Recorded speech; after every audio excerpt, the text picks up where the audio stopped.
Hey everyone, this is Miss Erin from the Breckenridge Public Library, and I've been missing all of my Storytime friends, so I thought we would try something different today and host a virtual Storytime where we can share some songs and stories through the magic of the internet. Well, today I've pulled some stories that are all about food and drink. I'm curious, what is your favorite food? I think one of my favorite foods is bacon. It's just so crunchy and delicious.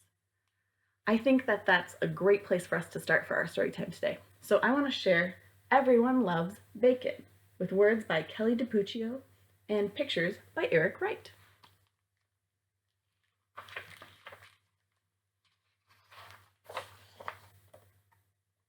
Oops, almost missed a page. And you can see here, it says, today's special, bacon. Everyone loves bacon, including bacon. Egg loved bacon. Waffle loved bacon. You can see Waffle here with a daisy. He loves me. He loves me not. Pancake loved bacon.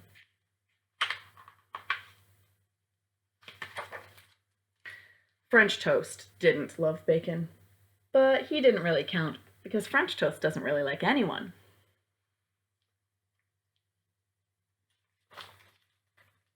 Bacon enjoyed being popular. You can see the hot dog here says, "You're the best." And jalapeno says, "Can I sit next to you?" And garlic here says, "You smell so good." Everywhere he went, bacon got plenty of attention. There's a line of fruit following him. He told charming stories and funny jokes. He even played the ukulele. Everyone loves the ukulele. The other breakfast meats felt left out. Canadian Bacon here says, "What about me, eh?" But Bacon didn't care about them, not one bit. He was becoming a real celebrity.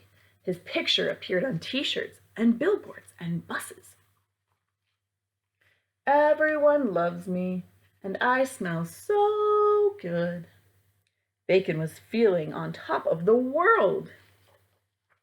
Eventually, Bacon forgot all about his friends back home. Lettuce here says, "I miss bacon." Avocado says, "Me too." And you can see tomato here. It just looks really sad. Even worse, he pretended not to know some of his real friends. Hamburger here says, "Fine, have it your way." But Bacon didn't care about them either. Who needs friends when you have fans? Bacon drove fancy cars. He wore fancy hats. He grew a fancy mustache. Everyone loves a fancy mustache. Indeed, Bacon was the toast of the town. Until, can you see what's happening? There's a fork. I wonder what's going to happen. Yep, everyone loves bacon. Uh-oh, all that's left is that fancy hat and his fancy mustache and a few crumbles. Everyone loves bacon. Well, when you have bacon in the morning, what else can you think of that other people might eat in the morning or drink in the morning? Maybe coffee? Do your parents have a lot of coffee in the morning? This story is about a family like that, and it's called You Wouldn't Like Me Without My Coffee. It's by Grace Millsaps, Ryan Murphy, and Danny Marin.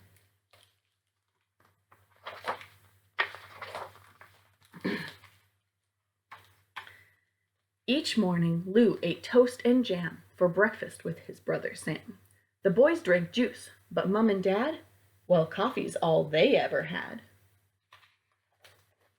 And coffee, Sam and Lou could see, was quite a funny drink indeed, for Mom and Dad would always have it. Not rain nor snow could break the habit. Once they stayed at Aunt Marie's, and Aunt Marie, well, she drinks tea. So when Mom woke, they drove nonstop. until they reached a coffee shop. When Sam asked why they drove so far, Mum hit the brakes and stopped the car. Without our coffee, you would see, you would not like your dad and me. And then one Sunday back in May, Lou woke up first that fateful day. He found his father in the hall, fresh out of bed, in just his smalls. "Hello?" said Lou as Dad walked by, but Dad just stared with bloodshot eyes. What Lou saw next gave quite a scare. Dad's ear had grown and sprouted hair. Can you see that? So Lou fetched Sam, and both boys ran back down the hall to see Wolfman, but found just Dad from head to toe. He read the Times and sipped his joe. Sam said, "Oh, we missed a spot." Then later, in their secret place, the boys set out to crack the case. What Lou had seen, it must be true. Dad was a beast, perhaps Mum too. Sam said, "They are not monsters now. They must transform. But why? And how?" Lou said Dad only acted awfully before he had a cup of coffee. "By Jove, you're right, that's it," Sam cried. "Their coffee hides their monster side. Without it, they grow tails and claws and smash things up and break the law." Of course, as far as monsters go, you can't just guess. You have to know. They needed proof. They made a plan. They'd catch the monster pair firsthand. But first they had to shine their boots, sink their watches, and bury the loot. Batten the hatches and walk the plank, call up Japan, and hijack a tank.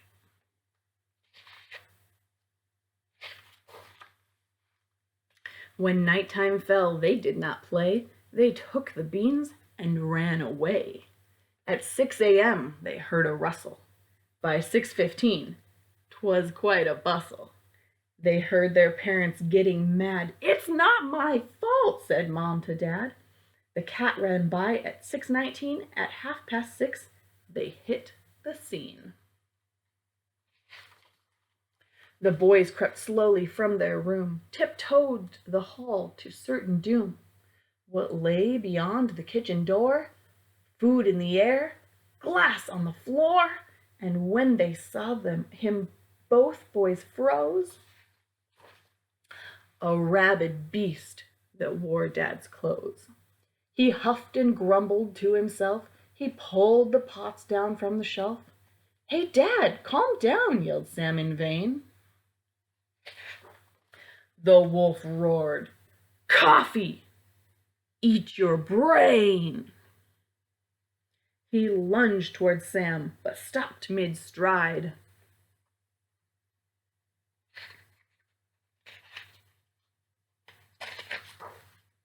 When Mummy entered from outside, her body wrapped in dusty rags, she moaned and groaned and one foot dragged. "Ah, there you are, my precious child." Her voice was strange. Her eyes were wild. Mum said, "Come, boys, let's have some fun." Lou said, "Hey, Sam, on 3, we run." "3," said Sam and fled the room. Lou followed after with the broom. And pulling hard with all their might, they slammed the door and barred it tight. With monster parents trapped inside, they found a place to rest and hide. "What have we done?" said Sam to Lou. Said Lou to Sam, "We're in deep doo." But once their thinking caps were tight, a monster home could be all right. No more bedtimes, no more chores. They'd watch bad shows and slam the doors. "I say, I'm hungry," mentioned Sam, and soon they dreamt of toast and jam. Since monsters cook not meal or snack, they had to get their parents back. Sam said, "Let's hit them with a pan."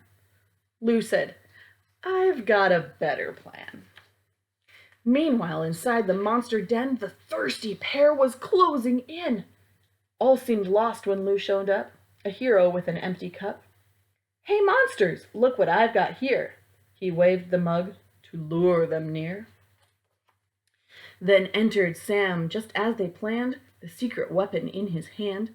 2 pints of coffee, black and strong. Lou smiled and said, "What took so long?" "Monsters, you are parent takers. Time to meet your coffee makers." "Now just be still, and this won't hurt," Sam shouted. "Lou, on 3, we squirt." "I hope you take it black," Sam joked. 3, yelled Lou, and they were soaked. Can you see them? With their squirt guns full of coffee? The next day, when their mama rose, the scent of coffee filled her nose, for Sam and Lou had made a pot, freshly brewed and piping hot. Dad finished his, and Sam jumped up and offered him another cup. To which Dad said, "Thank you, son. I think I'd better stop at 1. All right, well, I think we should sing a song next. How about a song about drinking another tasty beverage? Maybe a song about a moose drinking some juice. What about that? I think we should sing Great Big Moose. And if you guys have sung this one before, that's fine. This is a call and response song. So I will sing a line, and then you will sing a line. And then there are a few hand motions that go with this song. So when we sing about our moose, we're going to make antlers on top of our head like this. Can you show me your antlers? And then when he drinks a lot of juice, we're going to make a fist like this and pretend like we're drinking from a mug full of juice. And then our next motion is that our moose's name is Fred. So when you say hello to somebody, you wave, right? So our moose is going to wave like this when his name is Fred. And then in order for our symbol for bed, we're going to put our hands together like a pillow and put it under our head like this. And when we sing about his hair, we're going to go like this to show his silky hair. And then for our last motion, when he is sticky, we're going to pretend like our hands are stuck to us. And the chorus is going to go, "Oh, way-oh, way-oh, way-oh, way-oh, way-oh, way-oh, way-oh, way-oh, way-oh, way-oh, way-oh." All right? So, for example, when we sing our song together, it'll begin like with me singing, "There was a great big moose."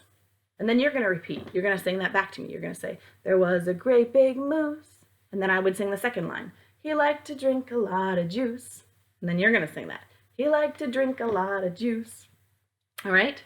Ready? Show me your antlers. Ready? Okay. "There was a great big moose. He liked to drink a lot of juice. There was a great big moose. He liked to drink a lot of juice." Singing, "Oh, way-oh, way-oh, way-oh, way-oh, way-oh, way-oh, way-oh, way-oh, way-oh, way-oh, way-oh." Our moose's name was Fred. He liked to drink his juice in bed. Our moose's name was Fred. He liked to drink his juice in bed. Singing, "Oh, way-oh, way-oh, way-oh, way-oh, way-oh, way-oh, way-oh, way-oh, way-oh, way-oh, way-oh." He drank his juice with care, but he spilled some on his hair. He drank his juice with care, but he spilled some on his hair. Singing, "Oh, way-oh, way-oh, way-oh, way-oh, way-oh, way-oh, way-oh, way-oh, way-oh, way-oh, way-oh."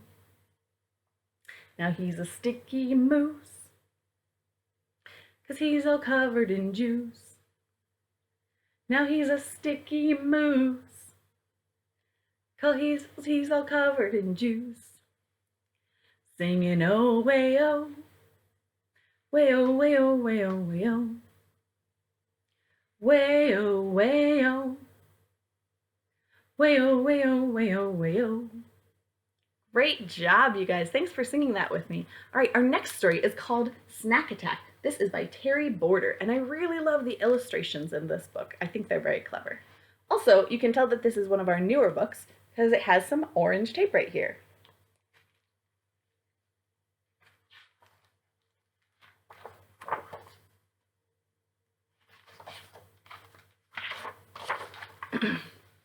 All right. One afternoon, a cheese doodle, a pretzel stick, and a cookie all escaped from their packages, even though they had been warned about the outside world. There were monsters, they'd heard, with big teeth and slobbery tongues, who ate snacks like them in 2 loud chomps.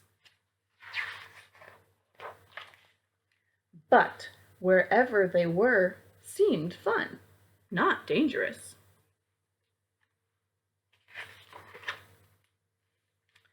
They even went boating on a pond. Can you tell what kind of a pond they're in? It looks like a sink full of dishes to me. Then they found the note. Hi, kiddo. I hope you had a good day at school. I had to go out, so I left you some snacks because I'll be late. Love, Mom. Oh, no. She meant us, cried Cookie, who was a very smart cookie. Pretzel and Cheese Doodle asked what a kid was.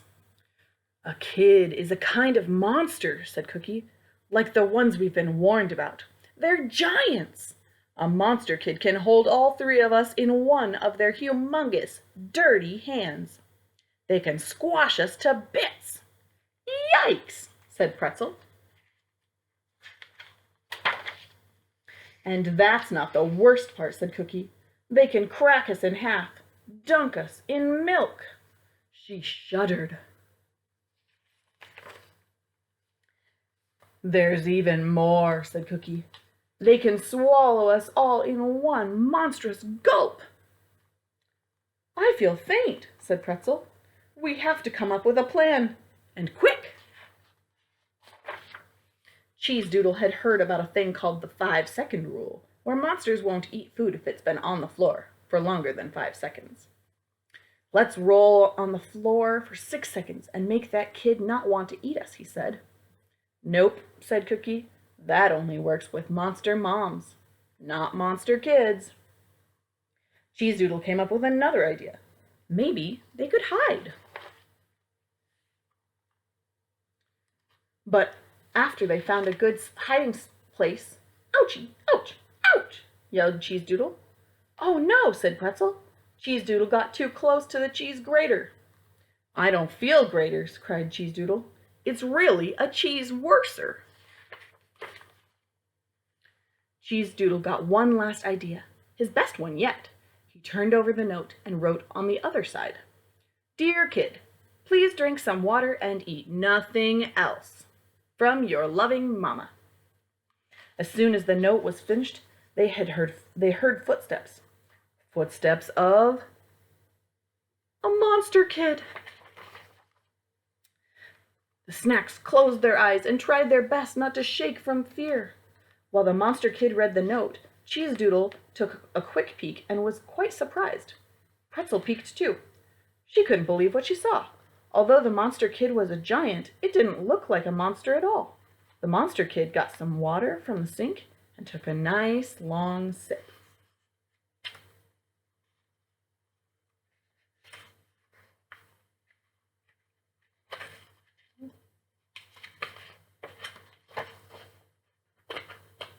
There we go. New books, pages stick together. My plan worked, said Cheese Doodle, once the kid had left. What a relief!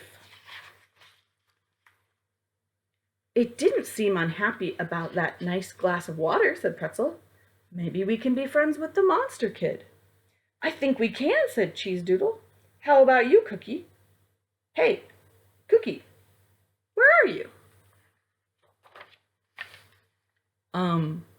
Cookie? Can you guys see?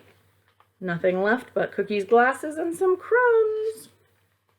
Well, now that I'm thinking about snacks, you know what makes a really good snack? Pea pods. They are tasty. I think we should do a little rhyme about pea pods together.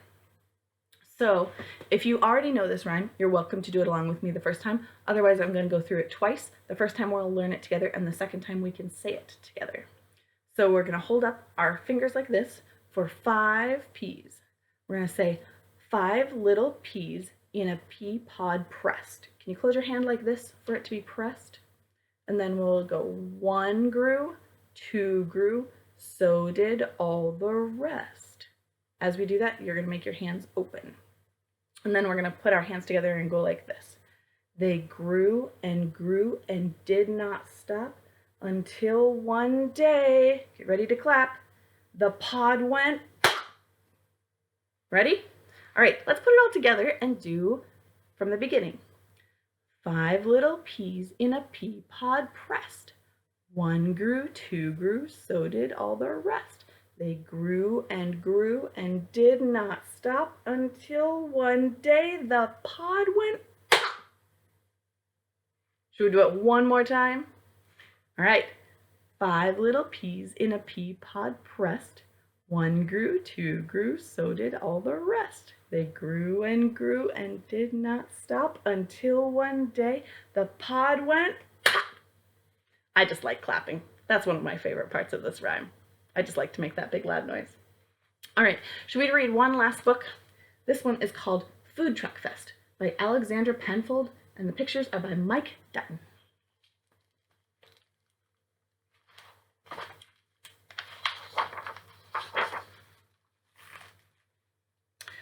Over at the depot, at the end up with the sun, the food trucks get ready.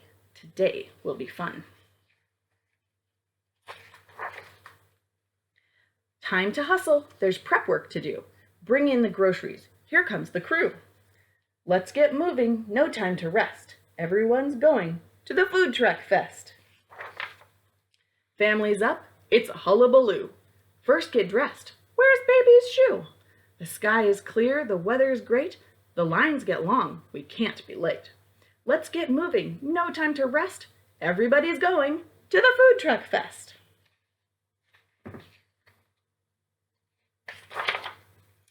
Check the recipe, start to cook.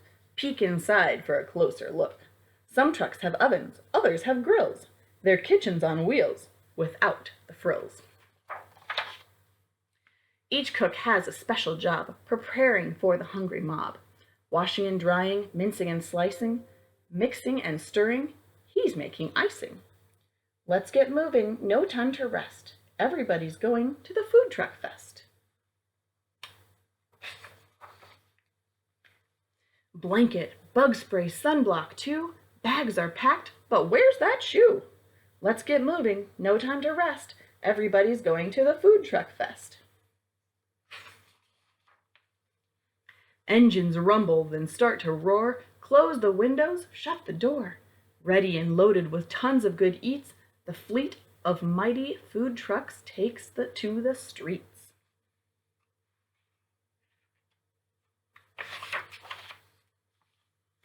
Uh-oh, blocked bridge, what can trucks do? The festival's today, they need to get through. If they can't drive across, then they'll have to float.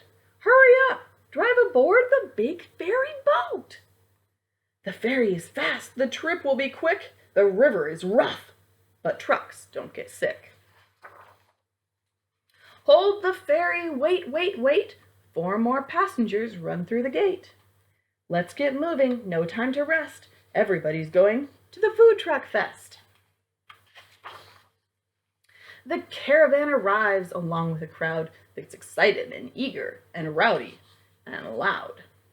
Let's get moving, no time to rest. Everybody's hungry at the Food Truck Fest.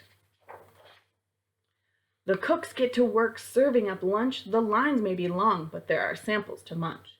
Taste this morsel called falafel, or polish off a Belgian waffle. Kimchi tacos, that's no illusion. Korean and Mexican make a tasty fusion. Folks settle down with their hot dogs and ices, burritos, kebabs, pretzels, and slices A band's playing tunes and everyone's eating with such tasty food. Who really needs seating? Before too long, it's time for dessert. Will you choose ice cream or frozen yogurt? Soon the trucks serve up their very last snack. It's time to pack up. They're all going back.